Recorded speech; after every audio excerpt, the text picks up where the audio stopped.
ഏവർക്കും ഈ വീഡിയോയിലേക്ക് സ്വാഗതം. ഇന്നത്തെ നമ്മുടെ ഈ വീഡിയോ ഞാൻ പിടിക്കാൻ കാരണം ഞാൻ എൻ്റെ ഇപ്പോൾ അടച്ചു വെച്ചേക്കുന്ന ബ്ലോഗായിട്ടുള്ള അനാലിസിസ് ലീഡ്സ് ടു പാരാലിസിസിലൂടെ സൈക്കോളജി സെക്ഷനിൽ 1250 ആർട്ടിക്കിളുണ്ട്. അപ്പം അതിൽ ഒരു പർട്ടിക്കുലർ ആർട്ടിക്കിൾ എന്നെ സ്ട്രൈക്ക് ചെയ്തു.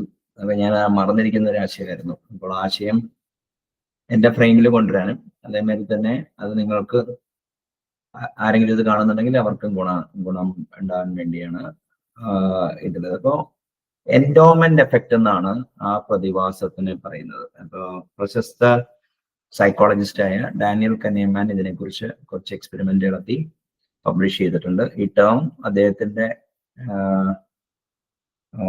തിങ്കിങ് ഫാസ്റ്റ് ആൻഡ് സ്ലോ ആണോ ആർട്ട് ഓഫ് തിങ്കിങ് ക്ലിയർലിയിലാണോ അതിൽ നിന്ന് കടമെടുത്തിട്ടുള്ളതാണ് ഈ ടേം. പക്ഷെ ഈ പ്രതിഭാസം വളരെ എല്ലാവർക്കും സുപരിചിതമാണ്. അപ്പൊ ഇതിന്റെ ഈ അന്ന് ആർട്ടിക്കിൾ എഴുതാനുള്ള കാരണം എന്ന് പറഞ്ഞു കഴിഞ്ഞാൽ പണ്ട് കേരള മൈക്രോസോഫ്റ്റ് യൂസർ ഗ്രൂപ്പിൽ കർണാടകയിൽ നിന്ന് ഒരു സാഗർ ഭൂപാലം എന്ന് പറഞ്ഞൊരു സ്മാർട്ട് കക്ഷിയായിരുന്നു. അപ്പോൾ ഒരു ക്വിസ് മാസ്റ്റർ ടൈപ്പും പിന്നെ I think you should collect humongous amount of facts or at least ഒക്കെ പുള്ളിയുടെ വാക്കുകളിലും ചോയ്സ് ഓഫ് വേർഡ്സിൽ നിന്നും ഇംഗ്ലീഷിനെ ഫിനസ് ചെയ്യുന്ന ഒരു സ്റ്റുഡിയോ സൈഡിലൊരു വ്യക്തിയായിട്ടാണ് ഞാൻ പുള്ളിയെ കണ്ടിട്ടുള്ളത്. അപ്പൊ പുള്ളിയുടെ ബുക്ക് ഷെൽഫിന്റെ പടം എടുത്തിട്ട് മറ്റേ ഫേസ്ബുക്കിൽ നോക്കുന്നുണ്ടായിരുന്നു. അപ്പൊ അതിൽ ബുക്സ് ഇങ്ങനെ ഫില്ല് ചെയ്ത് ഇങ്ങനെ സ്പില്ല് ചെയ്യാണ്.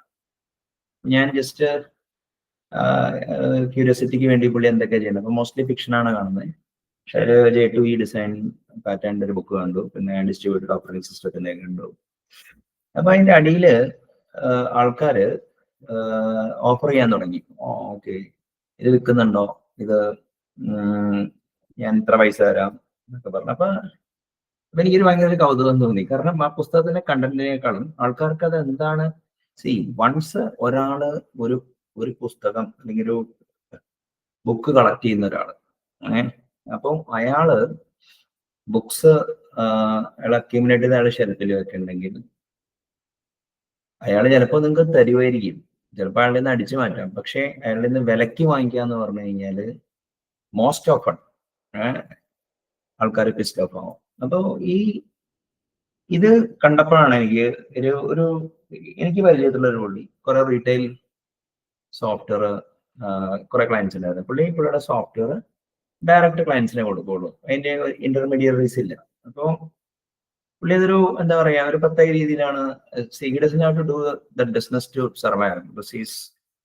അപ്പോൾ ഒരു സോഷ്യൽ സർവീസ് എന്ന് പറയുന്നത് ഒരു ബ്രേക്ക് ഈവൻ തലത്തില് ഒരു ചെറിയ മാർജിനൽ പ്രോഫിറ്റിൽ ഓടിച്ചുകൊണ്ടിരിക്കുന്നതാണ്. He was interested in actually software ഡെവലപ്മെന്റായിട്ട് ടച്ച് പോകാതിരിക്കാനും എഴുതിയൊരു software over a period of time evolve ചെയ്തപ്പോൾ കുറച്ച് ക്ലയന്റ് ബേസ് വരെയും അത് സസ്റ്റെയിൻ ചെയ്യാൻ വേണ്ടി ഇനഫ് ഡിപ്ലോയ്മെന്റ് നടത്തുന്ന ഒരാളാണ്. അപ്പോൾ എൻ്റെ മറ്റൊരു സുഹൃത്ത് എന്ത് പറ്റിയെന്ന് വെച്ച് കഴിഞ്ഞാൽ പുള്ളിക്ക് കുറച്ച് കോണ്ടാക്ട്സ് ഉണ്ട് റീറ്റെയിൽ സ്ഥാപനങ്ങളിൽ. അപ്പോൾ എൻ്റെ രണ്ടാമത്തെ സുഹൃത്ത് പറഞ്ഞു, നമുക്കൊരു പണി തരാം, മറ്റേ പുള്ളിയുടെ സോഫ്റ്റ്വെയർ എടുത്തിട്ട് റീറ്റെയിൽ സോഫ്റ്റ്വെയർ കൊണ്ടുപോയി നമുക്ക് ഇവിടെ ഓരോ ക്ലയന്റിന്റെ അടുത്ത് ഇൻസ്റ്റാൾ ചെയ്യാം. അപ്പൊ പെർ സോഫ്റ്റ്വെയറിന് എനിക്ക് ഒരു ചെറിയ കട്ട് തന്നെ എന്ന് പറഞ്ഞു. അതായത് എന്നുള്ളൊരു വെണ്ടറിന്റെ സോഫ്റ്റ്വെയർ ഞാനും എൻ്റെ സുഹൃത്ത് ബിയും ചേർന്ന് ഞങ്ങൾക്ക് പരിചയമുള്ള കുറച്ച് കടകളിൽ ഈ സോഫ്റ്റ്വെയർ ഡിപ്ലോയ് ചെയ്യുന്നു.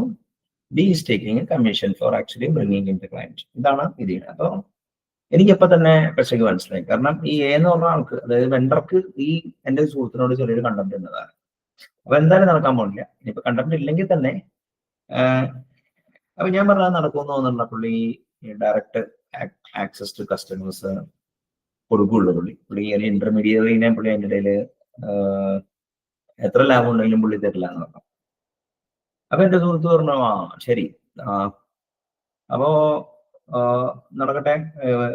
അയാളൊരു ലൈബ്രറി നടത്തുക. അപ്പൊ 10 രൂപയാണ് ഒരു ബുക്കിന് ചാർജ് ചെയ്യുന്നത്. അപ്പൊ ഞാൻ പുള്ളിയുടെ ക്ലയന്റ് ബേസ് വർദ്ധിപ്പിക്കാം. എനിക്കൊരു 2 രൂപ തന്നെ എന്താ കുഴപ്പം, പുള്ളിക്ക് 8 രൂപ കിട്ടുമല്ലോ, പുള്ളിയുടെ ഇൻവെന്ററി മൂവ് ചെയ്തുകൊണ്ടിരിക്കുമല്ലോ എന്നാണ്. ലെൻഡിങ് ലൈബ്രറിയാണ് പുള്ളി ഉദ്ദേശിച്ചത്. അപ്പൊ എൻ്റെ മനസ്സിൽ എനിക്ക് ഐ ഗോട്ട് ഈവൻ മോർ പിസ്റ്റോ. അപ്പൊ ഞാൻ എൻ്റെ മനസ്സിൽ വന്നത് എന്താണെന്ന് വെച്ച് കഴിഞ്ഞാൽ, നിങ്ങൾ ഈ പറയുന്നത് എന്ന് പറഞ്ഞു കഴിഞ്ഞാല് അത് നമ്മുടെ മറ്റേ വെണ്ടർ, അതായത് പേഴ്സൺ എടുക്കുന്നത് എങ്ങനെയായിരിക്കും എന്ന് വെച്ച് കഴിഞ്ഞാൽ, അയാളോട് പറയണേ നിങ്ങൾക്കൊരു മകളുണ്ടല്ലോ, കെട്ടിച്ചയക്കാനാണെങ്കിൽ നിങ്ങളുടെ പൈസയൊന്നുമില്ല, ഒരു പണിയാ, ഞാൻ പറയുന്ന സ്ഥലത്തൊക്കെ പെണ്ണിനെ വിട്ടാൽ മതി, 10 സ്ഥലത്ത് പെണ്ണ് പോയി കഴിയുമ്പോൾ എനിക്ക് കുറെ കാശും കിട്ടും, കെട്ടിച്ചു വിടാന്ന് പറയുന്ന മാതിരിയാണ് ചോദിക്കുന്നത്. അതായത് അപ്പൊ മറ്റൊരു പുള്ളിക്ക് ഏകദേശം പിടികിട്ടി. അപ്പൊ അതാണ്. അപ്പൊ എൻഡോമെന്റ് എഫക്ട് എന്ന് പറഞ്ഞു കഴിഞ്ഞാൽ we over price but we own. അപ്പോ നമ്മൾ ഒരിക്കലും എന്താ പറയാ, ഒരു ഇമോഷണൽ ഐഡന്റിറ്റി ബൈൻഡിങ് ഉണ്ടാവും.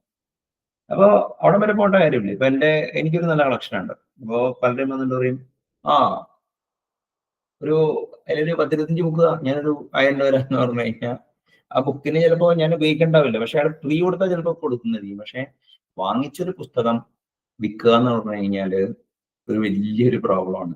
അതിപ്പോ മിഡിൽ ക്ലാസ് ആൾക്കാർക്ക് ഈവൻ ലാൻഡ് വാങ്ങിച്ചാൽ പോലും അത് വിൽക്കാൻ ഭയങ്കര ബുദ്ധിമുട്ടാണ്. അതിന് വാല്യൂ ഹെഡ് ചെയ്യണ കാര്യമാണ്. അപ്പൊ എൻഡോമെന്റ് എഫക്ട് എന്ന് പറഞ്ഞ സാധനം, we tend to over price things which we own. അപ്പൊ അതാണ് അതിന്റെ കാര്യം. അപ്പൊ ഇത് നിങ്ങളുടെ ലൈഫിലും ഇങ്ങനത്തെ ഫിനോമിന ഉണ്ടായിട്ടുണ്ടാവും എന്ന് ഞാൻ വിശ്വസിക്കുന്നു. അപ്പോ ഈ ആർട്ടിക്കിൾ അല്ല, ഈ വീഡിയോ നിങ്ങൾക്ക് ഇഷ്ടപ്പെട്ടു എന്ന് വിചാരിക്കുന്നു. If you have got any comments, please do comment below. നന്ദി, നമസ്കാരം.